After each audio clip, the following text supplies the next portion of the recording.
खबरें राजनीति की हो या क्राइम की, हर खबर को पहुंचाएंगे आप तक सबसे पहले, सबसे तेज पचवा। नमस्कार दोस्तों, मैं ज्ञान सिंह। रुक करते हैं विकासनगर से जुड़ी हुई खबरों का। कल लक्ष्मी कपूरवान अग्रवाल ने एक प्रेस वार्ता की। उस प्रेस वार्ता में उन्होंने राहुल गांधी की जो सदस्यता खत्म हुई है उसको लेकर प्रेस वार्ता रखी थी। हम आपको बता दें कि जब हमने लक्ष्मी अग्रवाल से कुछ सवाल पूछे तो उन सवालों का जवाब तो नहीं दे पाई। हमने क्या सवाल पूछे वो भी हम आपको बताएंगे और लक्ष्मी अग्रवाल ने इससे पहले क्या कहा था वो भी हम आपको सुनवाएंगे। लक्ष्मी अग्रवाल ने कुछ दिन पहले प्रेस वार्ता कर यह कहा था कि अगर शक्ति नहर के किनारे बसी हुई कॉलोनी जो मकान बने हुए, जो अवैध मकान बने, अगर उनको तोड़ा गया तो हम सड़क से लेकर संसद तक की लड़ाई लड़ेंगे। लेकिन वो मकान 2 दिन बाद ही तोड़ दिए गए। 400-500 मकानों पर बुलडोजर चला और जल विद्युत विभाग ने उन मकानों को ध्वस्तीकरण कर दिया। लेकिन वहां पर कोई भी कांग्रेस का बड़ा नेता दिखाई नहीं दिया। किसने भी उनकी मदद के लिए आगे नहीं आए।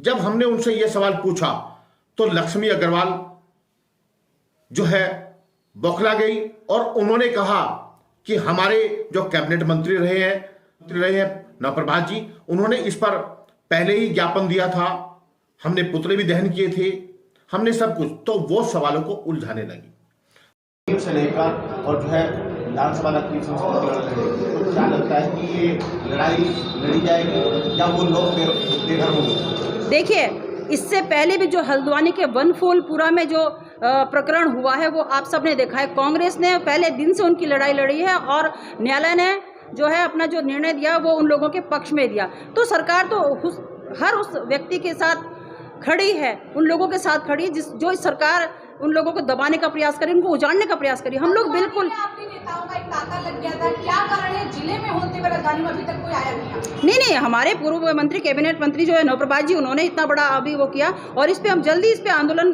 करने वाले हैं। अभी सरकार अगर तब भी नहीं चाहती, हमने कहा ना, हम सड़क से लेकर सदन हो, कोर्ट हो, हम बिल्कुल हर वो दरवाजा खटखटाएंगे जहां से उन लोगों को न्याय मिल सके।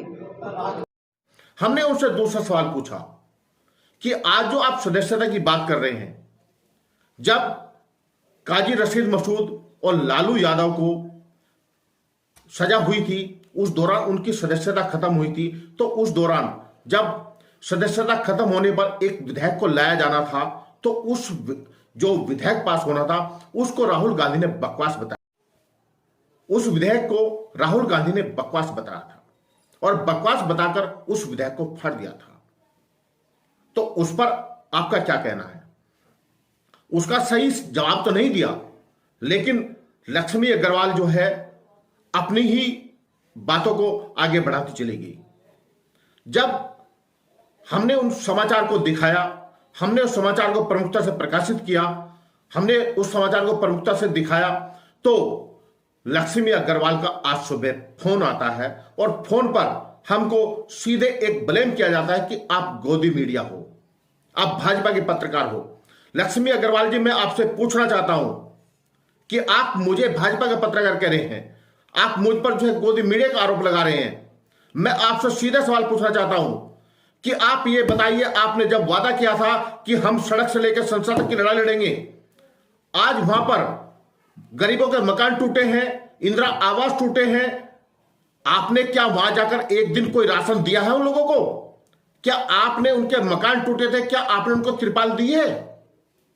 लक्ष्मी अग्रवाल जी, कहना बहुत आसान होता है, लोगों को उकसाना बहुत आसान होता है, लेकिन उसको निभाना बहुत मुश्किल होता है। आइए देखते हैं। जी, आपने कहा कि बीजेपी तानाशाह हो गई है, बीजेपी जो चाहे वो कर सकती है, राहुल गांधी की सदस्यता खत्म की, तो क्या मानते हैं आप कोर्ट की जो आदेश हैं उनकी अवहेलना नहीं है ये? देखिए, एक व्यक्ति, एक सांसद जब उसके विरोध में सदन में कोई चीज आती है तो उसको भी अपनी बात रखने का अधिकार होता है, उसको भी अपनी सफाई देने का अधिकार होता है। माननीय राहुल गांधी जी पे जब सत्ता पक्ष के लोगों ने कहा कि इन्होंने अवहेलना की है और उन्होंने अपनी सफाई देने के लिए, अपनी बात को रखने के लिए जब स्पीकर महोदय से समय मांगा तो उन्होंने समय नहीं दिया, और एक नहीं 3 बार उन्होंने समय मांगा, समय नहीं दिया। वो जब सदन में बोलते हैं तो जो उनके भाषण के मुख्य बिंदु होते हैं, मुख्य अंश होते हैं, वो सदन से काट दिए जाते हैं, उनके माइक बंद कर दिए जाते हैं। तो ये लोकतंत्र की हत्या नहीं है? या इस सरेआम संविधान की धज्जियां उड़ाने के नहीं उड़ा रहे हैं ये लोग? तो हम ये नहीं कह रहे, इतनी तत्परता, उनको समय, कम से कम समय देना चाहिए था। जो केस 1 साल से, जो केस 2 साल से कर्नाटक में भाषण हुआ, गुजरात में केस हुआ और उस केस पे 1 साल से स्टे था, उसको आनन फानन में खुलवाकर और उस 24 घंटे के 370 पन्नों का जो वो था, वो आपने 24 घंटे के अंदर, इतनी क्या जल्दी थी आपको कि आपने इतनी जल्दीबाजी में सदस्यता रद्द की, इतनी जल्दीबाजी में घर खाली करवाया? तो कहीं ना कहीं आपकी मंशा ठीक नहीं है। आपने सदस्यता खत्म करने की बात कही, आपको याद होगा जब लालू यादव को सजा हुई थी और सहारनपुर के काजी रशीद मसूद को सजा हुई थी, तो उस दौरान एक जो राहुल गांधी उस समय एक जो है उन्होंने फाड़ा था, जो संशोधन उसमें होना था वो संशोधन नहीं होने दिया, तो क्या ये नहीं मानते कि उनकी गलती थी उस समय? ये जो केस दर्ज किया गया, ये जो केस दर्ज, जिस वक्तव्य पे केस दर्ज किया, वो घुमा फिरा के उस वक्तव्य को भाजपा के सांसदों ने, भाजपा के लोगों ने उसको प्रस्तुत किया। मैं उसी बात पे आ रही हूँ आपकी। जो सदस्यता खत्म करने का कानून, मैंने कहा कि उस समय जब संशोधन करने वाली बात आई थी तो उस समय राहुल गांधी ने उस नोटिस को फाड़ा था, उस संशोधन को नहीं होने दिया था। आप क्या कहेंगे इसको लेकर? उस समय मैं कहती हूँ, उस समय वो लोग कहाँ थे? भाजपा के लोग कहाँ थे? उन्होंने क्यों नहीं विरोध किया? क्यों चुप रहे वो लोग? क्यों नहीं उन्होंने हंगामा किया? क्यों सदन चलने दिया? तो हम उच्च न्यायालय का सम्मान करते हैं, लेकिन जिस तरह से भाजपा के लोग आनन फानन में तुरंत कार्रवाई कर रहे हैं, ये सही नहीं है। और हम वही कह रहे हैं कि वक्तव्य तो भाजपा के लोगों ने भी तमाम वक्तव्य दिए हैं कांग्रेस के लोगों के लिए और इस देश के लिए, तो उन पे भी कार्रवाई होनी चाहिए। आप क्या कह रहे हैं कि विपक्ष जो है अपना कार्य कर रहा है? अगर उत्तराखंड की बात करें, आप ही ने यहाँ पर कुछ दिन पहले प्रेस वार्ता करके कहा था कि हम सड़क से लेकर संसद तक लड़ाई लड़ेंगे अगर मकान टूटे। वो मकान भी टूट गए हैं, सड़क तो छोड़िए, वो लोग सड़कों पर है, लेकिन आपने एक ज्ञापन तक उसमें या उस पर एक कार्रवाई तक नहीं हुई है। आपको पता है कि हमने उस पर क्या कार्रवाई करी है? जी, हमारे यहाँ पे जिला पंचायत सदस्य नौटियाल जी हैं, लगातार कोर्ट के, क्योंकि ये कोर्ट का मामला है, और हमने तो कहा, उसमें स्टेटमेंट भी दिया था, और मैंने कहा था कि सरकार अगर वो गैर सरकारी है, अगर वो अवैध जमीन पे बसे हैं, तो सरकार को उनको इतना समय, ये हमने पुतला दहन किया। आप गलत कह रहे हैं, हमने कोई प्रदर्शन नहीं। हमारे कैबिनेट मंत्री जो यहाँ पे रहे हैं, हमारे नवप्रभाष जी, वो लोगों के लिए लड़ाई लड़ते रहे, लेकिन चूंकि सरकार है और इनका राज चल रहा है, गुंडा राज, ये जो चाहे कर रहे हैं, ये लोग सरेआम लड़कों को। आपको याद होगा जब विजय बहुगुणा ने सितारगंज से चुनाव लड़ा था, तो उस समय उन्होंने वहां पर जो है मालिकाना हक दिया था सब किनका, जो बंगाली वोट था उनका वोट पाने के लिए। तो क्या यहाँ पे मालिकाना हक नहीं मिल सकता था? क्यों नहीं उसके लिए लड़ाई लड़ी आप लोगों ने? सरकार किसकी है?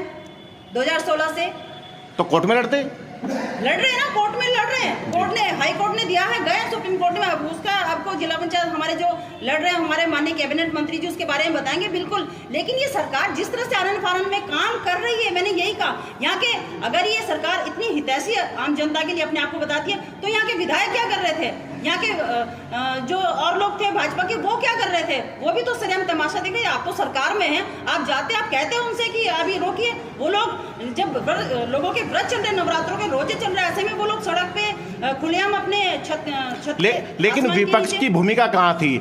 आपको बता दें कि यहाँ पर प्रदेश अध्यक्ष जो प्रीतम सिंह थे वो नहीं आए, यहाँ पर हरीश रावत जी नहीं आए, कोई भी बड़ा नेता यहाँ पर दिखाई नहीं दिया। इतना बड़ा यहाँ पर 400 से 500 मकान टूट गए, लेकिन कोई दिखाई नहीं दिया। आप मुझे बताइए, आप विपक्ष पे सवाल उठा रहे हैं, आप सत्ता पे क्यों नहीं सवाल उठा रहे?